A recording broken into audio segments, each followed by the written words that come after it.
This season, Instacart has your back to school. As in, they've got your back to school lunch favorites like snack packs and fresh fruit. And they've got your back to school supplies like backpacks, binders, and pencils. And they've got your back when your kid casually tells you they have a huge school project due tomorrow. Let's face it, we were all that kid. So first, call your parents to say I'm sorry, and then download the Instacart app to get delivery in as fast as 30 minutes all school year long. Get a $0 delivery fee with your first 3 orders while supplies last. Minimum $10 an order. Additional terms apply. We acknowledge the traditional owners of country throughout Australia and recognise their continuing connection to land, waters and culture. We pay our respects to their elders past, present and emerging. Welcome to This Song Is Yours, a music podcast where we chat to a new guest each week, talk about their life and creative endeavours, and talk to them about some of the music they love. Our show works by chatting to our guests about music, their songwriting techniques, and occasionally getting them to make you a playlist of the songs they love. Welcome to episode 166. I'm your host, Simon Fink. Our guest today is Drax Project.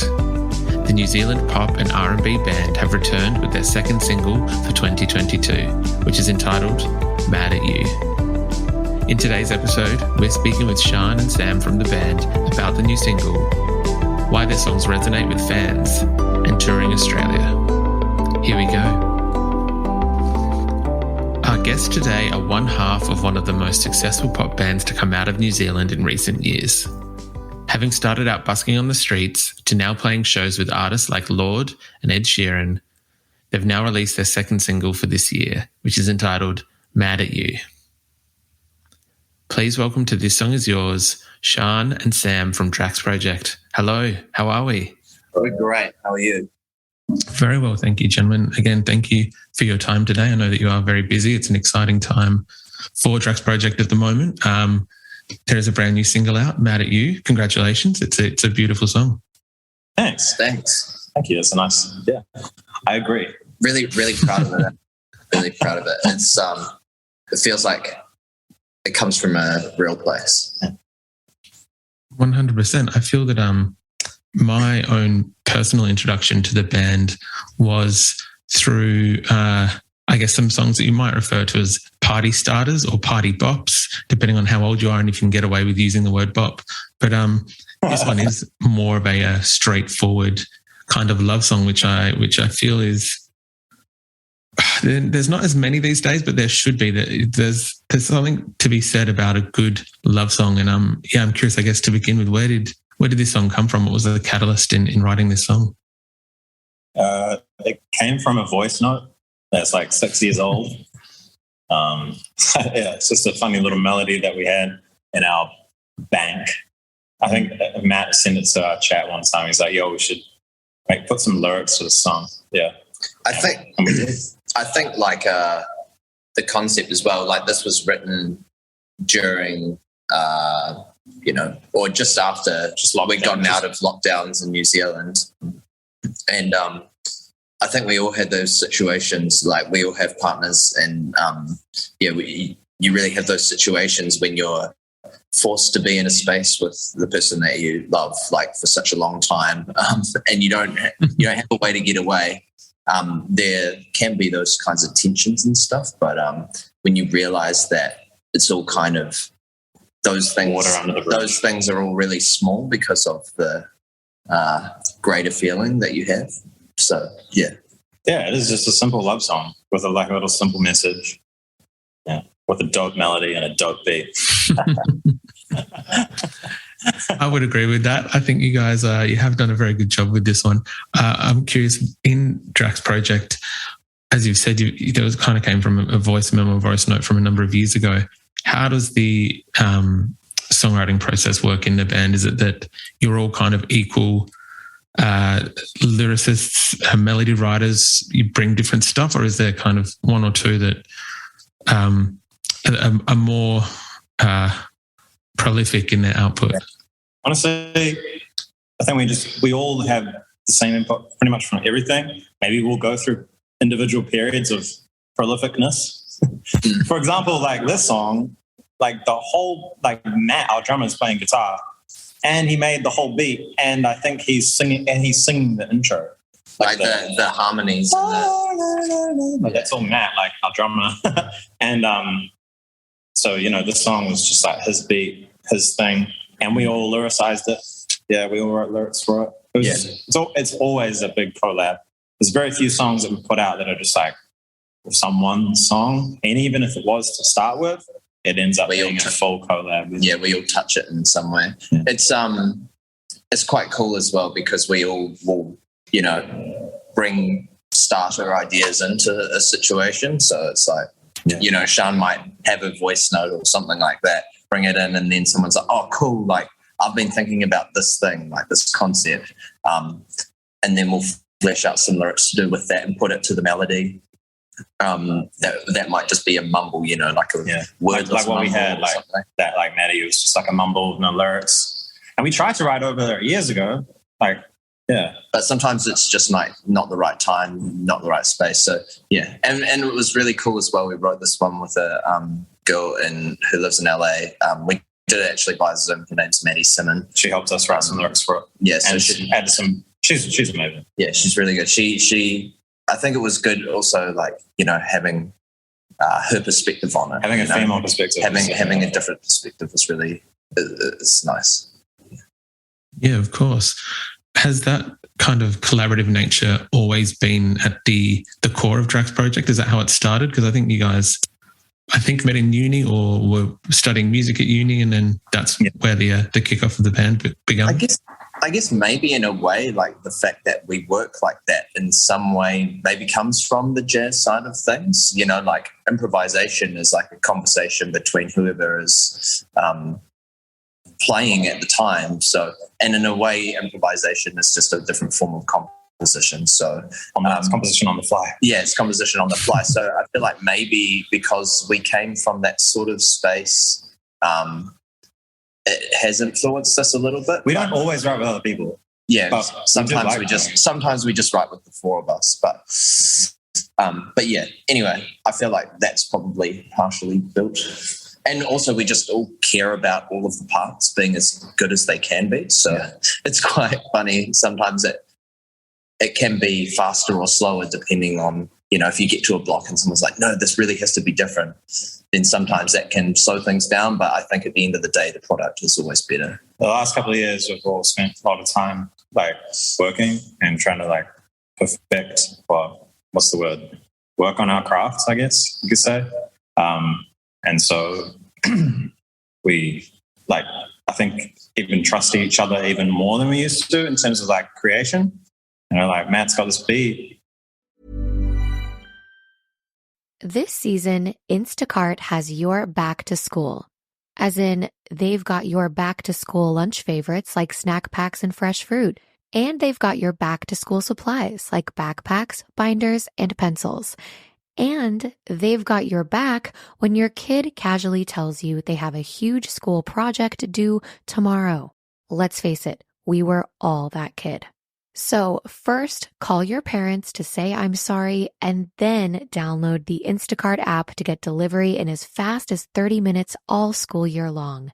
Get a $0 delivery fee with your first 3 orders while supplies last. Minimum $10 an order. Additional terms apply.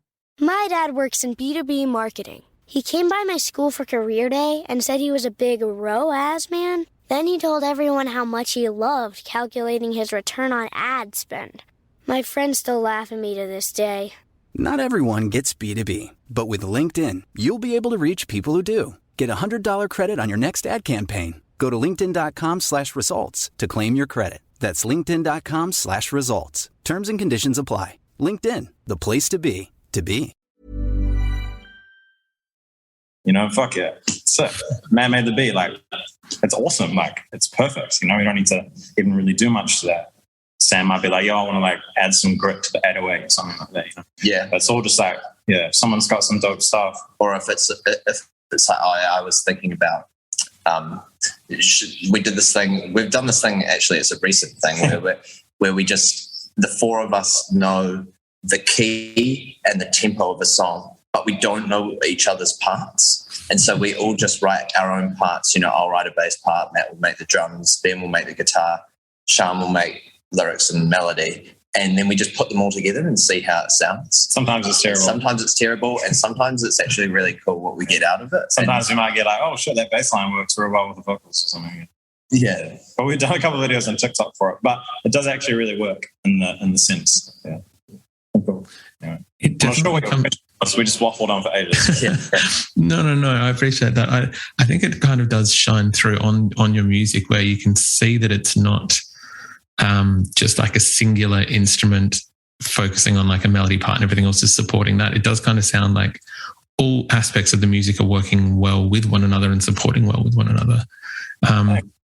And I'm curious because the last few years, Drax Project has become bigger and bigger and bigger. And I know, I'm sure that you get these in interviews all the time. I'm going to run through some stats, but you guys have recorded tracks with Hailey Steinfeld. You've supported Ed Sheeran and I think Christina Aguilera and other massive names. And I wonder, personally, that would be my thought, is that because you guys care so much about the music equally, that is why more and more attention seems to be coming towards the band. But I'm curious for yourselves, what do you think is resonating with people so well from the band that you guys are continuing to kind of succeed?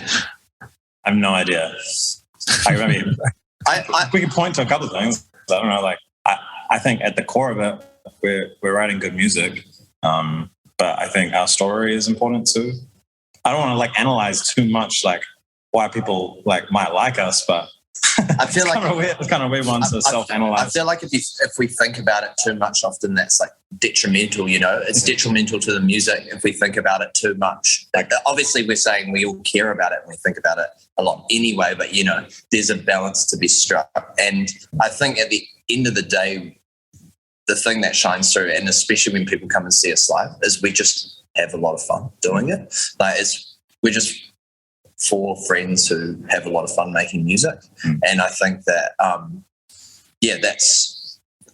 that you can hear that in the recorded context as well as the live situation. But yeah, I love singing that song, man. Yeah, I fucking love singing that song. I'm mad at you. I think one night I came to the studio by myself and we had just written the song. I was like, shit, I really want to get these vocals down because I love the song so much. So yeah, I hope it comes through. It's nice to hear that you say stuff like, sounds like, I don't know what you said, but yeah. Because we just have a good time making the music, and we just want to make music that other people can have a good time listening to. Yeah, at the core of it. 100%. And I think that does it does shine through on the music. Speaking of playing shows, you mentioned a second ago, in preparation for today, in doing some research, I was not aware, but Drax Project is the most platinum certified artist in Australia out of any other New Zealand acts of all time. So firstly, congratulations, because that's incredible. I'm curious for those. Yeah, for those Australian fans, can they expect to see you touring and playing shows over here at some point this year? Definitely. Yeah, we hope so. We've been trying to come over to Aussie for ages, bro. Like, so long. We've been trying to come over to Australia. We had 2 shows booked at the Sydney Opera House just like, I think 2 or 3 weeks after we got locked down in New Zealand from COVID, and that was to raise money for the bushfires. And then we tried to come over again last year. Oh, yeah. And it didn't work out. And we had plans previously to come over, but for whatever reason they hadn't worked out. So yeah, we're here now, and will we be here again? We're doing a lot of research on what the best venues to play at are. So if you have any ideas, then shoot them through to us. Yeah, because we'll be back this year to.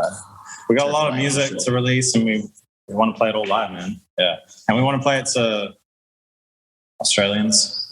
Basically, we've never been here. It's crazy. We haven't done it justice. We haven't given you guys what you deserve. So. It is weird though, having all those like numbers and then not really being able to, I don't know, play music in front of them.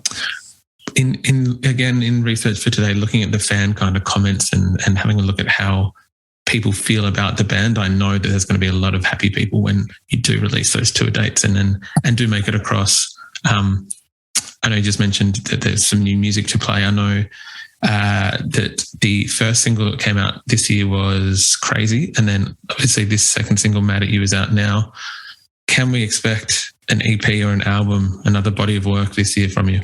The EP is coming early July. What's the date? 8th. I think the 8th, yeah. That's what we've got written in our diaries. So, yeah. And then we've got an album. We've got 4 to 6 tracks, I would say, that are pretty much finished for an album. And then we've got 35 or 40 songs written on the whiteboard, which are of varying levels of completion. But we really want to get, probably like a 10 to 12 track album out by the end of the year. So because we can actually get out there and play the songs now and, really like support the releases, it means that we want to get all that music that we've been working on and harbouring over the last 2 years out there. We want to get out onto the 7 seas, Yeah. It's a very aggressive way of talking about the songs that you've built, but I kind of like it. Yeah, maybe a strange. We want global domination. Yeah. Look, guys, I think you're not far off. The songs so far have been fantastic. Lastly, we would usually ask our guests what they're currently listening to, if there's anything at the moment that's kind of taking your fancy, whether it be an album, a single. Okay. You go first. Okay. I've got 2 records which have been my, I would say, taken up 90% of my listening recently, and that would be Dijon's latest album. That is absolutely crazy, and the live videos as well that went with it, amazing. And also Quickly's latest album. Both of those records. I haven't heard of Quickly. Oh, maybe you did show me. I'm pretty sure you showed me. It's like the really cool drum mix. Yeah. Oh, I think I remember. I'm going to shout out one of our friends. Her name's Acacia. She's incredible. She's releasing some amazing music. Yeah. We work with her and we, help her out a little bit, but her music is so mean. And she just released a track called Move Boy. And I think it's going to be massive. I think it's going to be a massive tune. Yeah. Check it out. Cool. All very solid picks. I'll make sure that all the tracks that you've picked are in the show notes for the podcast. But Shaan and Sam from Drax Project, thank you very much for your time today and being on the podcast, and congrats for the new single. Thanks, man. Thanks for listening to it. Appreciate it.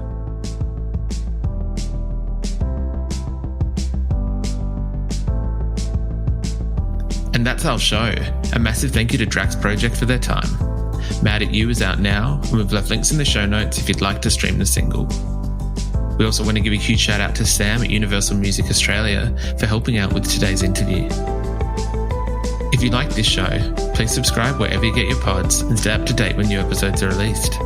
We release new shows each Wednesday and Friday morning, and we now have a Patreon, which you can find within the show notes of this episode.